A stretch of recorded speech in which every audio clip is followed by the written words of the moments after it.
let's call it sleet balled or ice balled. That's what it was. So if you have to get out this morning, I still think it's not the best morning in the world. Roads are basically wet from the rain overnight, even though it's still technically freezing rain in spots. But the thing is, the side roads, which had a ton of ice, they're still going to have a lot of slick spots. You do have to be extremely careful. Some are icy, others are wet, but it's a rainy, wet morning with readings near freezing. Now, this afternoon, rain will return for many, although temperatures are going to be above freezing by a couple of degrees. It's not going to be warm. It's going to be one of those afternoons we have to have a little caution. And tomorrow morning, there's no rain, it's dry, but we are below freezing, and for a couple of hours, anything that does still retain moisture will get refrozen overnight. Not highways per se, but side roads, some of your less traveled roads. By the afternoon, no problems. We'll be back to normal Friday afternoon. As we show you this morning, forewarned Doppler radar, again, this is the radar saying, okay, it's 31, let's make it pink. It's 32, 33, let's make it green.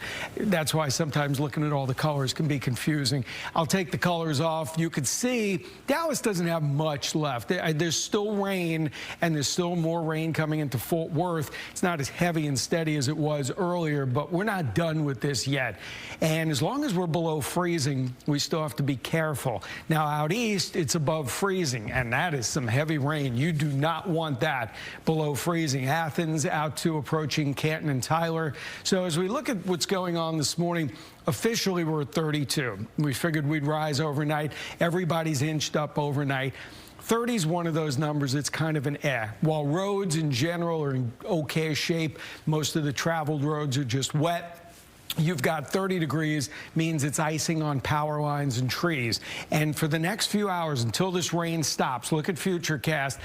By about 9 o'clock or so, most of this should be done. So for the next 4 hours or so, we could still lose some power lines, and your power could still go out because it's just accumulating, and it hasn't really gotten any better.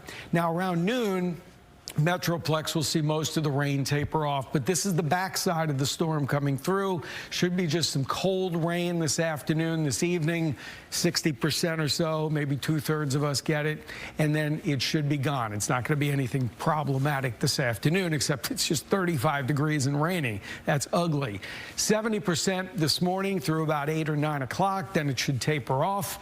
Little break late this morning towards noon, and then watch for refreezing overnight. So temperatures today, I don't know if we get back to 37. Remember, these are computerized. Some of them, I think we'll be back in the mid-30s as we go through later in the day. And as we look ahead, you can see what's been over us for now. Overnight, we had freezing rain. Now we have some moderate rain out to the east. It's beginning to taper off down in the hill country, which is where ours is coming from. But then the last part of the storm moves in this afternoon. That's the upper level low that's been causing all this. Day number 4. Heaviest rain shifts on off to the east. We'll kick this thing out of there tomorrow with northwest winds. It is dry, still cool, and then we moderate on Saturday and especially Sunday. Saturday will have a few clouds, so it won't be as nice as it could be, but it'll definitely be a dry weekend. So today is the last chance for rain. Tomorrow is dry, but we watch for ice in the morning. Weekend's dry, Monday is dry. Tuesday, we got to watch the next storm system will be developing. 35 degrees for today, 51 tomorrow. After 30 tonight, 59 on Saturday, 60s Sunday and Monday, and then we will turn a little cooler next week with the chance for showers. Chip.